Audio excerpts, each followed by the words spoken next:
Hi, I'm Julia Allison, a 32-year-old pediatric nurse at Memorial Hospital, and I've got quite a story about how my mother-in-law's web of lies about my son led to her ultimate downfall. Let me take you back to where it all began. I met David Carter 5 years ago at a hospital fundraiser. He was this charming software engineer who couldn't stop with his adorably bad medical puns. We clicked instantly, and within a year, we were married. At first, everything seemed perfect, especially with his mother, Patricia. "Julia, darling, welcome to the family. I've always wanted a daughter in the medical field," she'd say, hugging me warmly at every gathering. Looking back, I should have known that smile wasn't all it seemed. Then my son, Tommy, was born 3 years ago, and things began to change. He was the sweetest baby, but by the time he was 2, we noticed he wasn't talking as much as other kids his age. "Have you thought about getting him evaluated?" my friend Rachel asked during lunch at the hospital. David and I had been considering it. Even he had noticed the subtle delays. That's when Patricia's subtle campaign began. At first, it was just concerned questions about my family history. "David, sweetheart, didn't Julia mention a cousin with learning issues?" I overheard her whisper with false concern one day. Soon, David's sister, Emma, joined in, eager to add fuel to the fire. "Mom's right, David.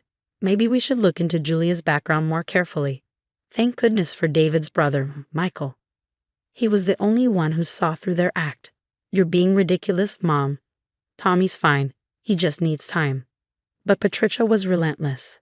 At Tommy's 3rd birthday, I found her cornering my friend Rachel in the kitchen. "It's such a shame about Tommy, you know. In our family, we've never had developmental issues. It must be so hard for Julia, knowing it's her fault." Rachel, bless her heart, shut her down right there. "Mrs. Carter, as a medical professional, I can assure you that's not how developmental delays work." The tension kept escalating. David tried to play peacekeeper, which only made things worse. "Honey, Mom's just worried about Tommy. Maybe we should look into your family history," he said, avoiding my eyes. "Are you serious?" I shot back. "Your mother's spreading rumors about our son, and you're defending her." But the whispers continued. Every family dinner, Emma would arrive with a fresh study she found online. "Did you know developmental delays can be genetic?" "Julia, didn't you say your aunt had a late talker?" I started documenting everything. Every comment, every whispered conversation, every time Patricia undermined me at Tommy's preschool. Little did they know their perfect plan to pin everything on my defective genes was about to crumble. "Just wait," I told myself each night, watching Tommy sleep. "The truth always comes out." What I didn't realize was just how spectacularly their house of cards would collapse. Things hit a breaking point when Tommy started preschool. I'd noticed other parents whispering, some even glancing my way with pity. "Did you hear? Patricia Carter's daughter-in-law apparently passed on a genetic issue to her son." Poor David, he had such a promising future.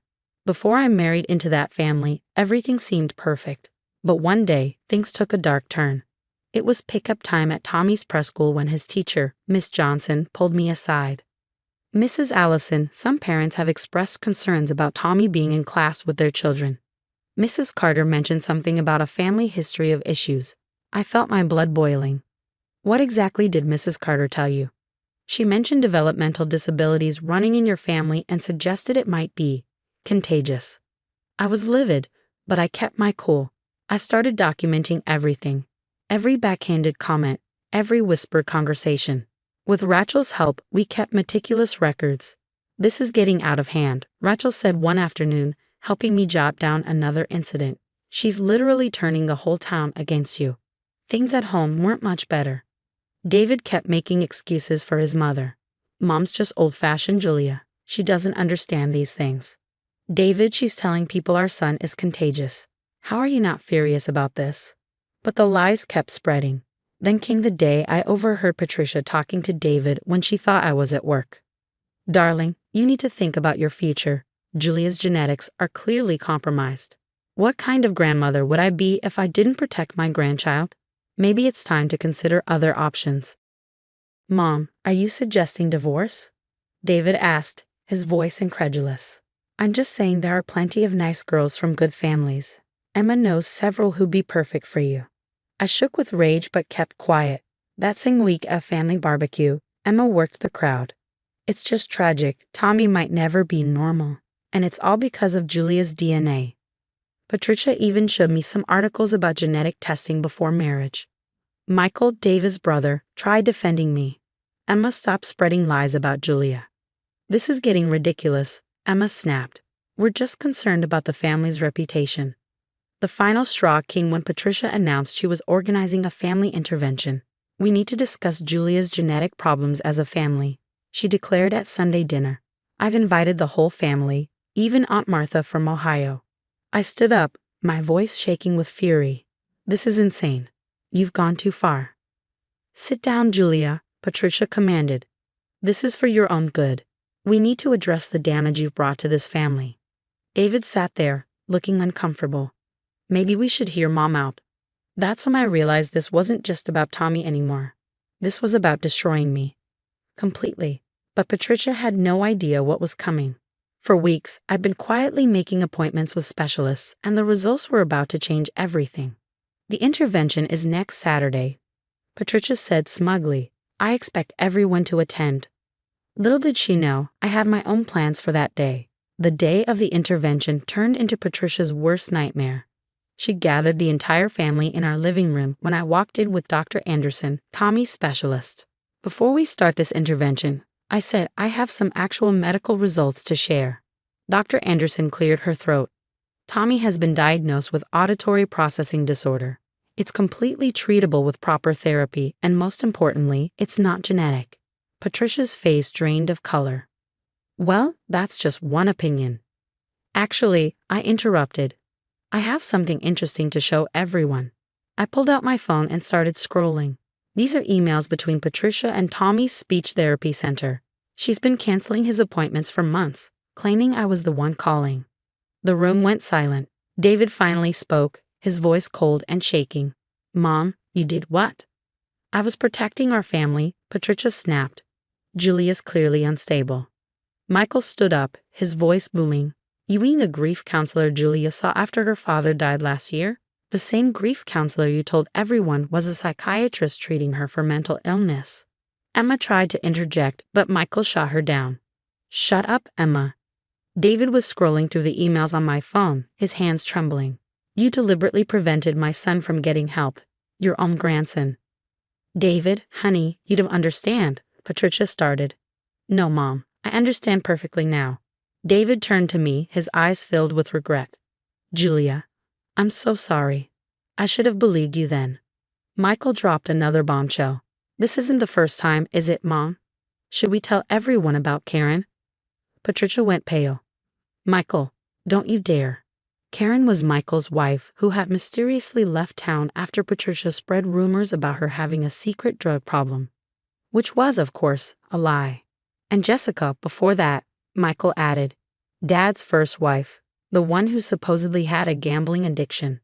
The room went silent as decades of Patricia's manipulation came crashing down. I didn't just sit there. I kept going. I have statements from Tommy's doctors, I said, handing out papers. These confirm his condition is developmental, not genetic. And I also have evidence of every lie Patricia has spread, every appointment she's canceled, and every rumor she's started. Patricia tried one last desperate defense. Everything I did was for this family. David's voice rang out, firm and final. No, Mom. Everything you did was to control this family, and it stops now. I watched as Patricia's carefully constructed web of lies unraveled. Family members began checking their phones, finding evidence of Patricia's manipulation in old texts and emails. It was all coming out. I've already enrolled Tommy in a specialized program. I announced, my voice steady. Without telling Patricia, of course, so she couldn't interfere. His teachers say he's making amazing progress. As the family meeting dissolved into chaos, with everyone comparing notes about the decades of lies, I quietly packed a bag. David followed me upstairs. Where are you going? He asked. I got my own place last week. Tommy and I need time away from all of this. You're welcome to visit him, but first you need to decide your mother's lies or your son's well-being. I walked out, leaving Patricia to face the consequences of her actions. But that wasn't the end of her downfall, not by a long shot. 3 months after moving out, Tommy was thriving in his new school. His auditory processing therapy was working wonders, and he was finally catching up with his peers. "Mommy, I got a gold star today." Tommy beamed, showing me his worksheet. That's when my phone buzzed. Another desperate voicemail from Patricia. I deleted it without listening. She'd been trying to reach me ever since her social circle started crumbling. "Did you hear?"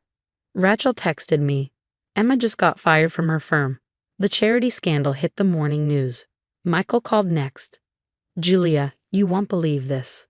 While they were investigating Emma, they found evidence that Mom's been manipulating Dad's trust fund for years. She's been stealing from her own children." I was too busy with my own success to care. The hospital had just promoted me to head nurse of the pediatric unit. "You deserve it," David said when he came to pick up Tommy for his weekend visit. "By the way, I filed for divorce." Mom's finally showing her true colors to everyone. Patricia's desperation reached new levels when she lost her position as head of the garden club. Apparently, her friends didn't appreciate finding out their confidential conversations had been twisted and spread around town for years. "Please, Julia," Patricia cornered me outside Tommy's school one day, her voice dripping with desperation. "I'm your family. You have to forgive me." "No, Patricia. I don't have to do anything." I took Tommy's hand. "Let's go. We have your school performance to prepare for." I hugged my son tight as we walked away. Watching Patricia retreat, I realized she had lost everything: her social status, her control over her family, even her country club membership. Emma was facing fraud charges, and Michael had made sure everyone knew about the trust fund manipulation. "Ready to go home, buddy?" I asked Tommy. "Yes. Can we get ice cream?" As we walked to the car, I saw Patricia sitting alone in her luxury car watching us. I didn't feel anger anymore. Just pity. She had built her life on destroying others, and now she had nothing. We drove away, leaving Patricia in our rearview mirror, exactly where toxic people belong. The story has come to an end. Now I have a question for you. Have you ever been betrayed by someone you thought was family? What hurts more, the actual betrayal or watching your spouse stand by silently while their parent destroys your reputation? Let me know in the comments if you've ever had to choose between saving yourself or waiting for others to finally see the truth. Would you have waited as long as I did? Drop your story below, and if you want more real stories about surviving toxic family members and coming out stronger, hit that subscribe button and turn on notifications. Sometimes the best revenge is thriving without them.